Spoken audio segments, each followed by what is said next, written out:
प्यारे बच्चों, आज के इस सेशन में आप सभी लोगों का स्वागत करता हूं और आशा करता हूं कि आप लोग अच्छे होंगे।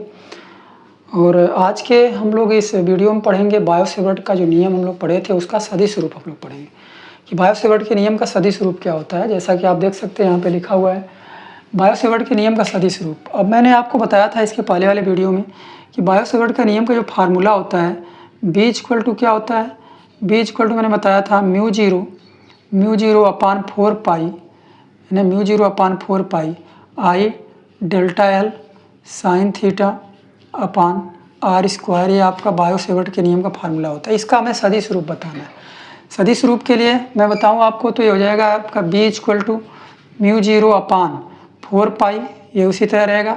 यहाँ पर आई और यहीं पर थोड़ा सा आपको कुछ करामात करना है। वो क्या करना है आप समझिएगा। जैसा कि मैं आपको बताया था बायो-सेवर्ट के नियम को लेकर के कोई तार है और परिमित लंबाई का, इसकी लंबाई को हमने क्या मान लिया, डेल्टा एल मान लिया, मतलब सूक्ष्म लंबाई डेल्टा एल के कारण यहाँ पर अगर चुंबकीय क्षेत्र आपको ज्ञात करना होता है तो ये दूरी आप पता करते हैं कितना दूरी है, दूरी आर। तो एक तरह से देखा जाए तो ये भी आपका क्या एक दिशा को दर्शा रहा है आर, और ये जो लंबाई है एक दिशा को ये भी दर्शा रहा है डेल्टा एल। मतलब आर और डेल्टा एल को लेकर के इसमें दिशा आप बना सकते हैं, सदिश रूप को इसको दिखा सकते हैं। तो यहाँ पर तो डेल्टा एल क्या है, डेल्टा एल एक तरह से क्या है, डेल्टा एल को हम डी एल भी लिख सकते हैं, है ना, डी एल भी लिख सकते हैं। ये हो जाएगा डी एल और आर है नहीं इसमें, तो आर से हम अपने मन से इसमें गुणा कर देते हैं और ये हो जाता है आपका साइन थीटा, है ना। मैंने क्या किया, आर से अपने मन से गुणा किया, आर से अपने मन से गुणा किया तो आर से भाग भी देना पड़ेगा। आर स्क्वायर पहले से है, मैंने आर से भाग भी दे दिया ताकि कोई अंतर न हो, ठीक है। अब इसको समझ सकते हैं आप कि ए बी साइन थीटा, है ना। वेक्टर में आप पढ़े हैं कि vector A cross vector B बराबर होता है ए बी साइन थीटा। ये फार्मूला आप पढ़े हैं, वेक्टर में फार्मूला आप पढ़े हैं, ए क्रॉस बी बराबर ए बी साइन थीटा। उसी तरह से यहाँ पे D L R sine theta जो है, डी एल ए की जगह पे हो गया डी एल और ए बी की जगह पे हो गया आर, और ये क्या है साइन थीटा, है ना। अब इसके जगह पे देखा जाए तो हमको इसको क्या लिख सकते हैं, इसको लिख सकते हैं डी एल क्रॉस क्या R, D L cross R लिख सकते हैं, है ना। ऐसा लिख सकते हैं कि इसके स्थान पे जो D L R sine theta है उसके स्थान पे डी एल क्रॉस आर लिख सकते हैं। जैसे यहाँ पर ए बी साइन थीटा को लिखते हैं ए क्रॉस बी, वैसे आपका D L R sine theta को लिख सकते हैं डी एल क्रॉस आर, है ना।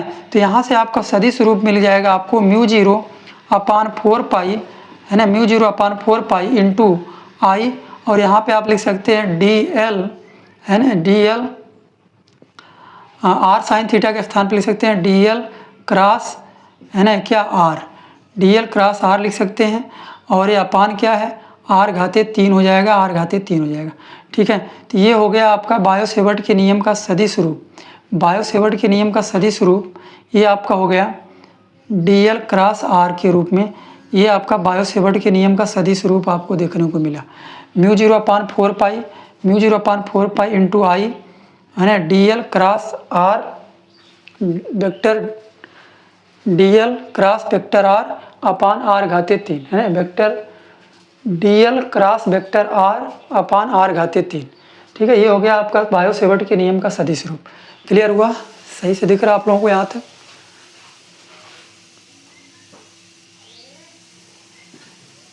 ठीक है। तो हम आशा करते हैं कि हेडिंग आपको अच्छी तरह से क्लियर हुई होगी। हमको डी एल और आर के बीच में यहाँ सदिश दिखा देना था, दोनों दिखा दिया गया। जैसे A cross B A B sine theta होता है, उसी तरह से D L cross R D L R sine theta था, तो इसके स्थान पे हमने क्या लिख दिया, डी एल क्रॉस आर लिख दिया, ठीक है। आगे हम लोग नेक्स्ट हेडिंग पढ़ेंगे।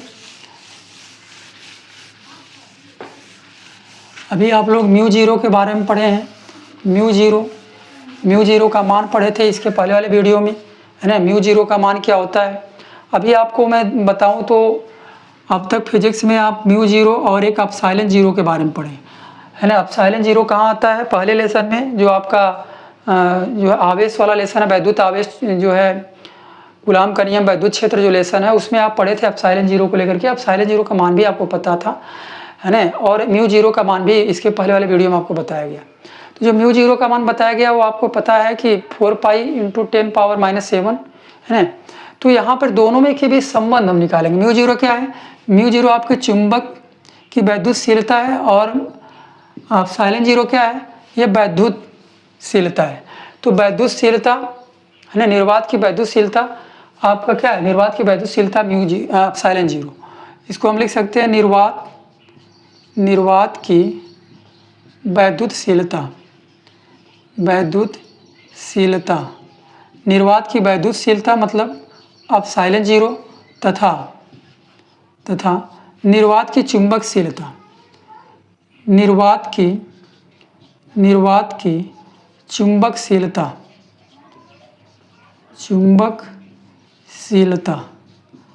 निर्वात की चुंबकशीलता मतलब म्यू जीरो में संबंध क्या है, यही हमको पढ़ना है। ठीक है, इन दोनों में संबंध क्या है, रिलेशन बिटवीन है ना अब साइलेंट जीरो और म्यू जीरो। अब साइलेंट जीरो और म्यू जीरो के बीच में संबंध, तो ये तभी क्लियर होगा जब आपको पता होगा कि अब साइलेंट जीरो का मान कितना होता है और म्यू जीरो का मान कितना होता है। अब साइलेंट जीरो का मान अगर हम निकालें तो आपको पता होगा कि 1/4 पाई, अब साइलेंट जीरो का मान जो होता है 9 × 10 के घाते 9 है ना, 9 × 10 घाते 9 आपको पता होगा। 1/4 पे अब साइलेंट जीरो इक्वल टू 9 × 10 घाते 9 इसका मान, और म्यू जीरो का भी मान इसके पहले वाले वीडियो में आपको बताएं। म्यू जीरो का मान कितना बताया गया है, 4 पाई × 10 घाते -7। म्यू जीरो का मान अगर हम बात करें तो आप पढ़ें 4 पाई × 10 घाते -7। ठीक है, समीकरण नंबर 2। अब यहाँ से हम क्या कर सकते हैं कि इसको हमें सॉल्व करना है, तो समीकरण 1/2 कर दें, है ना, तो ऐसे भी सॉल्व हो सकता है आपका। 4 पाई को इधर लेते आए तब भी सॉल्व हो सकता है आपका। ठीक है, तो दोनों का भाग दे दें आप, या दोनों का आपस में गुणा कर दें तब भी आपका सॉल्व हो सकता है। तो यहाँ पर क्या करते हैं हम, चलिए क्या करते हैं, समीकरण है ना, इसको थोड़ा सा और इजी करने के लिए आप 4 पाई को इधर लेते आइए, तो ये हो जाएगा आपका म्यू जीरो अपान 4 पाई का जो मान होता है वो 10 के घाते कितना हो जाएगा, -7 हो जाएगा। इसको समीकरण 2 मान लीजिए।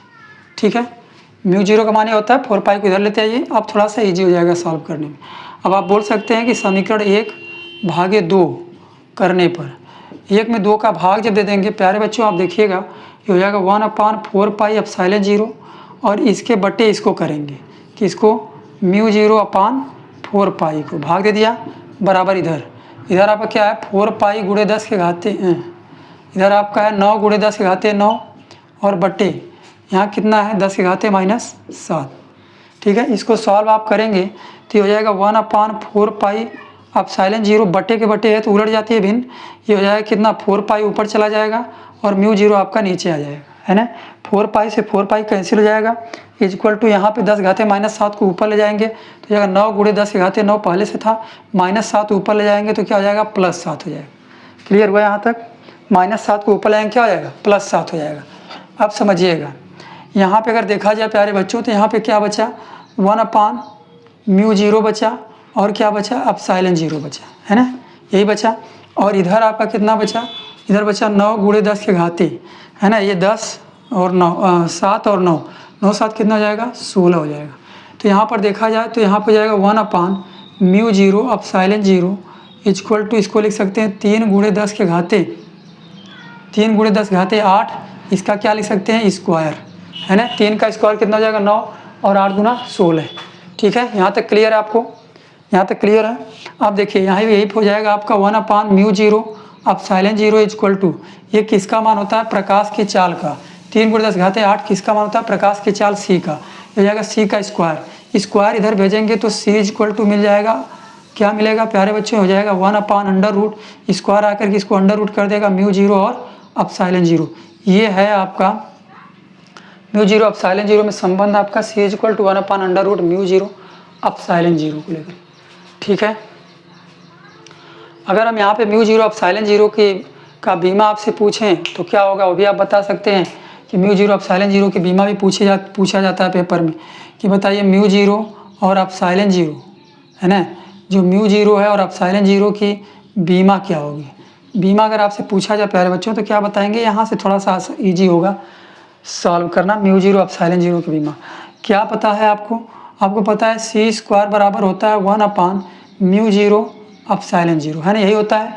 तो यहाँ से आप इसकी बीमा निकालना है, तो यहाँ से आप बोल सकते हैं कि इसको इधर लेकर के आएँ और इसको यहाँ भेज दें। तो यहाँ हो जाएगा μ0 एप्सिलॉन 0 बराबर, ये यहाँ आ जाएगा तो 1/, क्या हो जाएगा, सी स्क्वायर हो जाएगा, है ना, 1/, क्या हो जाएगा, सी स्क्वायर हो जाएगा। और यहाँ से आपका हो जाएगा μ0 एप्सिलॉन 0 इक्वल टू सी, मतलब क्या है, चाल, चाल है ना, चाल की बीमा क्या होती है, ELT पावर -1, क्या होती है, ELT पावर -1। प्रकाश की चाल है, वेग है, उसकी बीमा यही ना होती है, और इसका क्या है, स्क्वायर है। तो यहाँ से आप बोल सकते हैं कि μ0 एप्सिलॉन 0 की जो बीमा होगी ये हो जाएगा 1/L स्क्वायर, और t के पावर क्या हो जाएगा, -2 हो जाएगा। और इसको ऊपर ले जाएंगे प्यारे बच्चों, तो हो जाएगा μ0 एप्सिलॉन 0 इक्वल टू, ऊपर ले जाएंगे तो L पावर -2 हो जाएगा, और ये ऊपर जा कर के +2 हो जाएगा। ठीक है, तो μ0 एप्सिलॉन 0 की बीमा क्या हो गई, L पावर -2 और t पावर 2। ठीक है, यहाँ तक क्लियर हो गया आपको, यहाँ तक आपको क्लियर होना चाहिए, कोई भी डाउट नहीं होना चाहिए। और मेरा पूरा प्रयास रहा कि इजी वे में आप लोगों को समझ में आए पूरी चीज़ें। तो मैंने इस वीडियो में क्या आपको बताया कि बायो-सेवर्ट के नियम का सदिश रूप कैसे निकालेंगे और एप्सिलॉन 0 μ0 में संबंध कैसे बताएंगे साथी। ठीक है, तो बाकी नेक्स्ट वीडियो में हम लोग मिलेंगे, तब तक अपनी पढ़ाई कंटिन्यू करें। धन्यवाद।